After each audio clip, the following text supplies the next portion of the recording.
ओम शांति। आज 17 मई 2024 के साकार मधुर महावाक्य हैं मधुबन से। मीठे बाप दादाजी ने कहा, मीठे बच्चे, ग्रस्त व्यवहार में रहते हुए ऐसा ट्रस्टी बनो जो किसी भी चीज में आसक्ति ना रहे। हमारा कुछ भी नहीं, ऐसा बैगर बन जाओ। प्रश्न है, तुम बच्चों के पुरुषार्थ की मंजिल कौन सी है? उत्तर है, आप मरे, मर गई दुनिया, यही है तुम्हारी मंजिल। शरीर से ममत्व टूट जाए, ऐसा बैगर बनो जो कुछ भी याद ना आए। आत्मा शरीरी बन जाए, बस हमको वापस जाना है। ऐसा पुरुषार्थ करने वाले बैगर टू प्रिंस बनते हैं। तुम बच्चे ही फकीर से अमीर, अमीर से फकीर बनते हो। जब तुम अमीर हो तो एक भी गरीब नहीं होता है। ओम शांति। बाप बच्चों से पूछते हैं कि आत्मा सुनती है या शरीर सुनता है? आत्मा। आत्मा सुनेगी जरूर, शरीर द्वारा। बच्चे लिखते भी ऐसे हैं, फलाने की आत्मा बाप दादा को याद करती है। फलाने की आत्मा आज फलानी जगह जाती है। ये जैसे आदत पड़ जाती है। हम आत्मा हैं क्योंकि बच्चों को आत्म अभिमानी बनना है। जहां भी देखते हो, जानते हो, आत्मा और शरीर हैं, और इनमें है दो आत्माएं। एक को आत्मा और एक को परमात्मा कहते हैं। परमात्मा खुद कहते हैं, मैं इस शरीर में जिसमें इनकी आत्मा भी प्रवेश रहती है, मैं प्रवेश करता हूँ। शरीर बिगड़ तो आत्मा रह नहीं सकती। अब बाप कहते हैं, अपने को आत्मा समझो। अपने को आत्मा समझेंगे तब बाप को याद करेंगे और पवित्र बन शांति धाम में जाएंगे। और फिर दैवीय गुण भी जितना धारण कर और कराएंगे, स्वदर्शन चक्रधारी बनकर और बनाएंगे, उतना उच्च पद पाएंगे। इसमें कोई पूछते हो तो पूछ सकते हो, ये तो जरूर है, मैं आत्मा हूँ। बाप बच्चों को ही कहते हैं, जो ब्राह्मण बने हैं दूसरों को नहीं कहेंगे। बच्चे ही प्रिय लगते हैं। हर एक बाप को बच्चे प्रिय लगते हैं। दूसरे को भल बाहर से प्यार करेंगे, परंतु बुद्धि में है, ये हमारे बच्चे नहीं हैं। मैं बच्चों से ही बात करता हूँ क्योंकि बच्चों को ही पढ़ाना है। बाकी बाहर वालों को पढ़ाना तुम्हारा काम है। कोई तो झट समझ जाते हैं, कोई थोड़ा समझकर चले जाएंगे। फिर जब देखेंगे यहाँ तो बहुत वृद्धि हो रही है, तब आएंगे, देखे तो सही। तुम यही समझाएंगे कि बाप सभी आत्माओं व बच्चों को कहते हैं, मुझे याद करो। सभी आत्माओं को पावन बाप ही बनाते हैं। वो कहते हैं, मेरे सिवाय और कोई को याद ना करो, मेरी अव्यभिचारी याद रखो, तो तुम्हारी आत्मा पावन बन जाएगी। पतित पावन मैं एक ही हूँ, मेरी याद से ही आत्मा पावन बनेगी। इसलिए कहते हैं, बच्चों माँ में कम याद करो।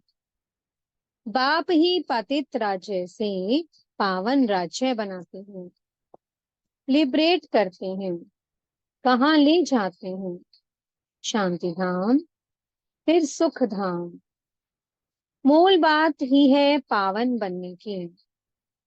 84 का चक्कर समझाना भी सहज है।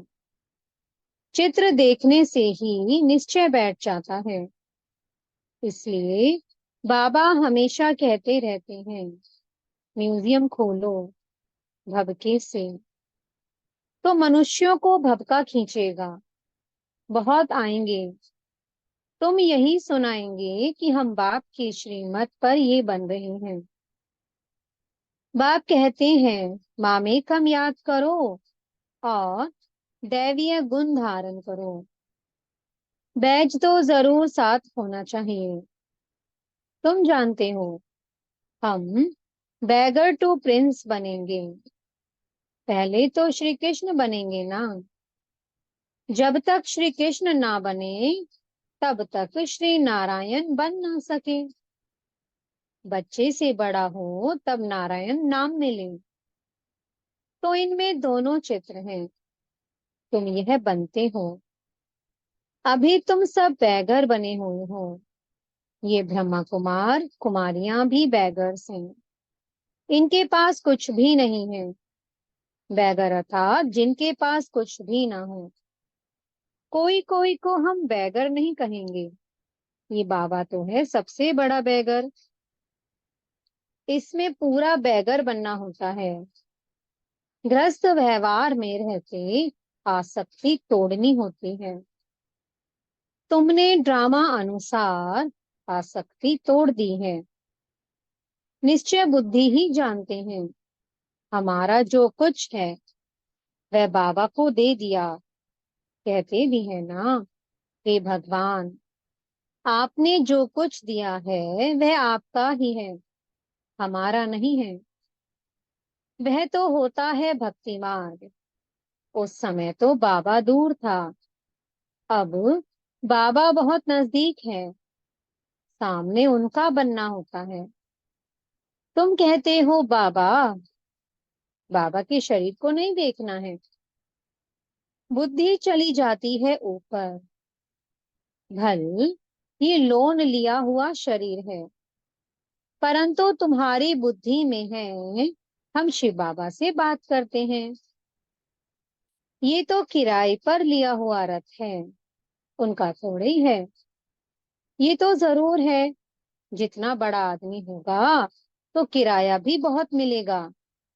मकान मालिक देखेगा, राजा मकान लेते हैं तो 1,000 किराए का 4,000 बोल देगा, क्योंकि समझते हैं ये तो धनवान है। राजे लोग कभी भी बोलेंगे नहीं कि ये तो जास्ती लेते हो। नहीं, उन्हों को पैसे आदि की परवाह ही नहीं रहती है। वह खुद कोई से बात नहीं करते हैं, प्राइवेट सेक्रेटरी ही बात करते हैं। आजकल तो रिश्वत बगैर काम नहीं चलता। बाबा तो बहुत अनुभवी है। वो लोग बड़े रॉयल होते हैं। चीज पसंद की बस, फिर सेक्रेटरी को कहेंगे इनसे फैसला कर ले आओ। ऐसे माल खोल कर रखेंगे। महाराजा महारानी दोनों आएंगे। जो चीज पसंद होगी उन पर सिर्फ आंख से इशारा करेंगे। सेक्रेटरी बात कर बीच में अपना हिस्सा निकाल लेते हैं। कोई कोई राजाएं साथ में पैसा ले आते। सेक्रेटरी को कहेंगे इनको पैसा दे दो। बाबा तो सबके कनेक्शन में आए हैं, जानते हैं कैसे कैसे उन्हों की एक्ट चलती है। जैसे राजाओं के पास खजांची रहते हैं, वैसे यहाँ भी शिव बाबा का खजांची है। ये तो ट्रस्टी है।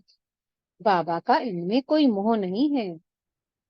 इसने अपने पैसे में ही मोह नहीं रखा, सब कुछ शिव बाबा को दे दिया। तो फिर शिव बाबा के धन में मोह कैसे रखेंगे? ये ट्रस्टी है। जिनके पास धन रहता है, आजकल तो गवर्नमेंट कितना जांच करती है। विलायत से आते हैं तो एकदम अच्छी रीति जांच करते हैं। अब तुम बच्चे जानते हो कैसे बैगर बनना है। कुछ भी याद ना आए, आत्मा ऐश शरीरी बन जाए, इस शरीर को भी अपना ना समझें, हमारा कुछ भी ना रहे। बाप समझाते हैं अपने को आत्मा समझो, अभी तुमको वापस जाना है। तुम जानते हो बैगर कैसे बनना होता है। शरीर से भी ममत्व टूट जाए, आप मोए मर गई दुनिया। ये मंजिल है, समझते हो बाबा ठीक कहते हैं। अब हमको वापस जाना है। शिव बाबा को तुम जो कुछ देते हो उसका फिर रिटर्न में दूसरे जन्म में मिल जाता है। इसे कहते हैं ये सब कुछ ईश्वर ने ही दिया है। आगे जन्म में ऐसा अच्छा कर्म किया है जिसका फल मिला है।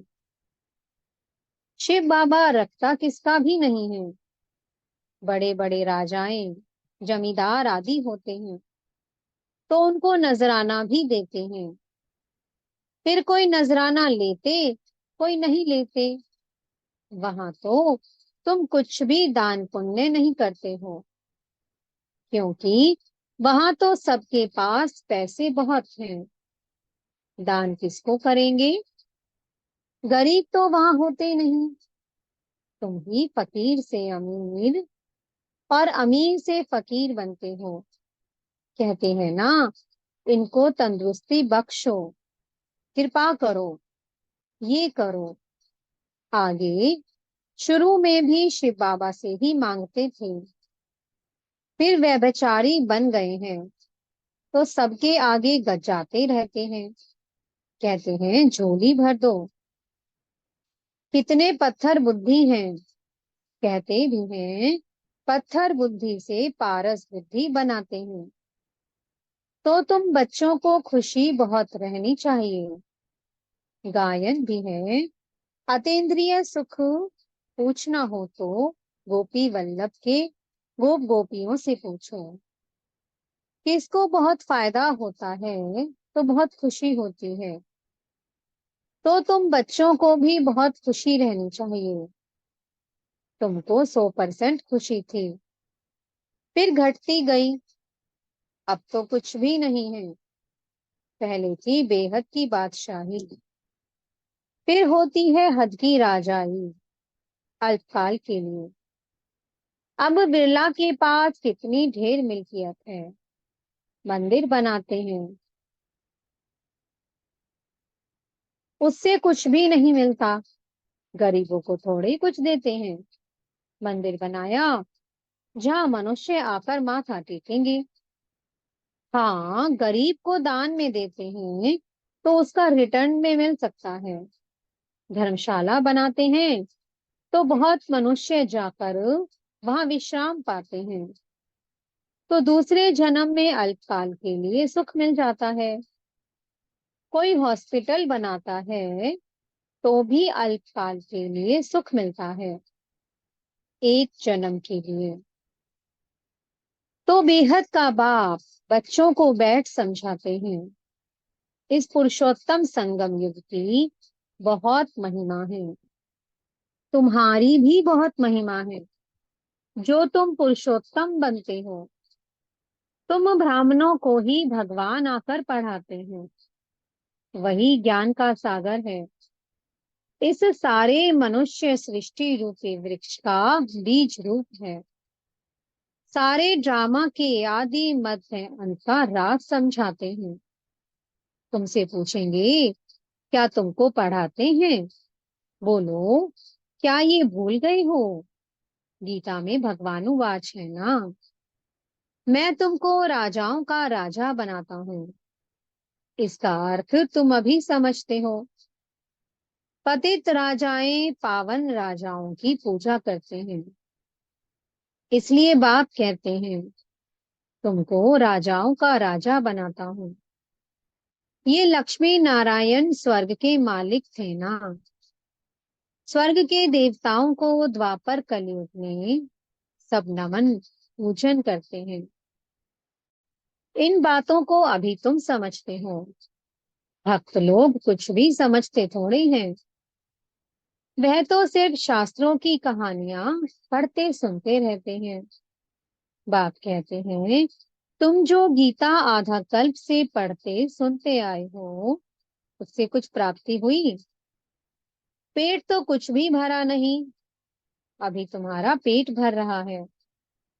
तुम जानते हो ये पाठ एक ही बार चलता है। खुद भगवान कहते हैं, मैं इस तन में प्रवेश करता हूँ। बाप इनके द्वारा बोलते हैं तो जरूर प्रवेश करेंगे। ऊपर से डायरेक्शन देंगे क्या? कहते हैं, मैं सम्मुख आता हूँ। अभी तुम सुन रहे हो, ये ब्रह्मा भी कुछ नहीं जानते थे, अभी जानते जाते हैं। बाकी गंगा का पानी पावन करने वाला नहीं है, ये है ज्ञान की बात। तुम जानते हो, बाप सम्मुख बैठे हैं। तुम्हारी बुद्धि अब ऊपर में नहीं जाएगी। ये है उनका रथ। इनको बाबा बूट भी कहते हैं, डिब्बी भी कहते हैं। इस डिब्बी में वह हीरा है। कितनी फर्स्ट क्लास चीज है। इनको तो रखना चाहिए सोने की डिब्बी में। गोल्डन एजेड डिब्बी बनाते हैं। बाबा कहते हैं ना, धोबी के घर से गई छू। बाबा कहते हैं ना, धोबी के घर घर से गई छू। इनको कहते हैं छू मंत्र। छू मंत्र से सेकंड में जीवन मुक्ति, इसलिए उनको जादूगर भी कहते हैं।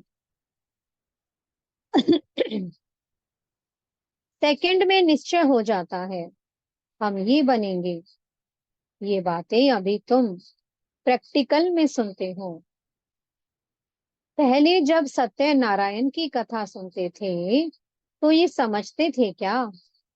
उस समय तो कथा सुनते समय विलायत, स्टीमर आदि याद रहता है।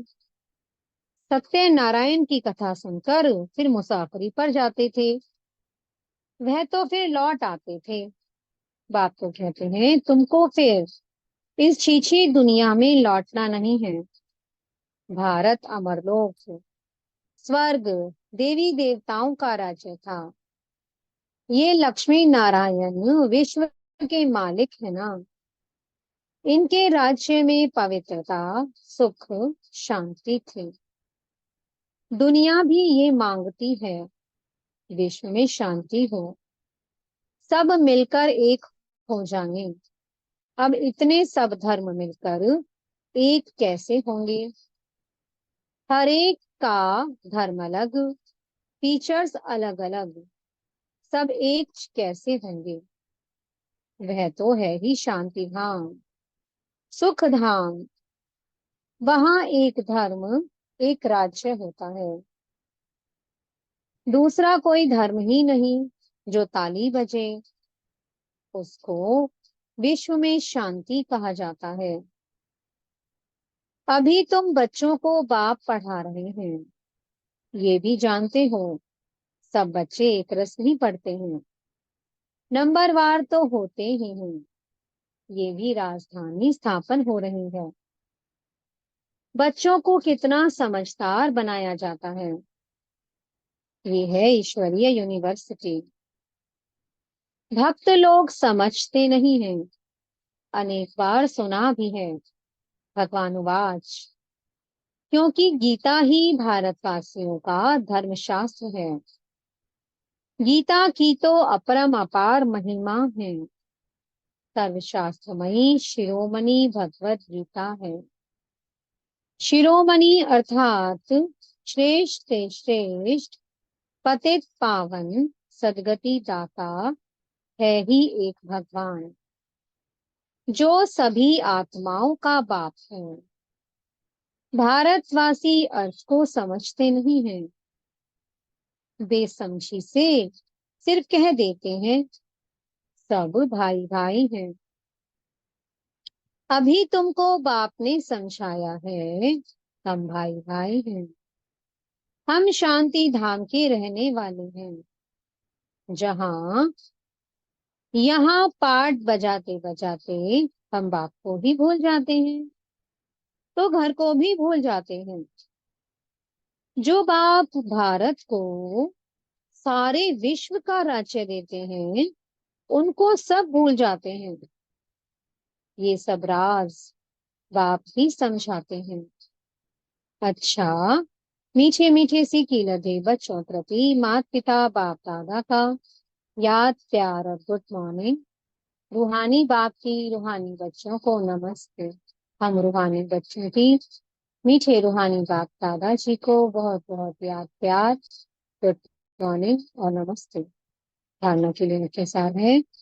पहला पॉइंट, अतीन्द्रिय सुख का अनुभव करने के लिए स्मृति रहे कि यही पुरुषोत्तम संगम युग है, जबकि हमें भगवान पढ़ाते हैं जिससे हम राजाओं का राजा बनेंगे। अभी ही हमें ड्रामा के आदि मध्य अंत का ज्ञान है। दूसरा पॉइंट है, अब वापस घर जाना है, इसलिए इस शरीर से भी पूरा बैगर बनना है। इसे भूल अपने को ऐश्वरी आत्मा समझना है। मीठे सतगुरु जी वरदान दे रहे हैं, सदा संतुष्ट रहे। अपनी दृष्टि वृत्ति कृति द्वारा संतुष्टता की अनुभूति कराने वाले संतुष्ट मणि भव। ब्राह्मण कुल में विशेष आत्माएं वो हैं जो सदा संतुष्टता की विशेषता द्वारा स्वयं भी संतुष्ट रहती हैं और अपनी दृष्टि वृत्ति और कृति द्वारा औरों को भी संतुष्टता की अनुभूति कराते हैं। वही संतुष्ट मनिया है जो सदा संकल्प बोल संगठन के संबंध संपर्क व कर्म में बाप दादा द्वारा अपने ऊपर संतुष्टता के गोल्डन पुष्पों की वर्षा अनुभव करते हैं। ऐसी संतुष्ट मनिया ही बाप दादा के गले का हार बनती हैं, राज्य अधिकारी बनती हैं और भक्तों के सिमरन की माला बनती हैं। स्लोगन है, नेगेटिव और वेस्ट को समाप्त कर मेहनत मुक्त बनो। ओम शांति। बहुत बहुत शुक्रिया प्यारे प्यारे हमारे मीठे मीठे बाप दादा जी का। ओम शांति।